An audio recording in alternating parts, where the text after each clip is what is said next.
Yes, yes. Attendance. நல்ல தகப்பனே என் கரத்தை பிடித்திடுமே.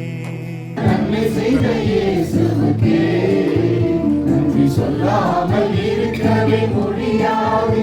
பல நன்மை செய்த இயேசுவுக்கே நன்றி நன்றி நன்றி என்று சொல்லி நான் துதிப்பேன். நாள்தோறும் போற்றுவே, நாள்தோறும் போற்றுவே. எத்தனையோ நன்மைகளை என் வாழ்வில் செய்தாரே, ஏராளமாய் நன்றி சொல்வே. எத்தனையோ நன்மைகளை வாழ்க்கை நீரே கட்டி அணைப்பவரே.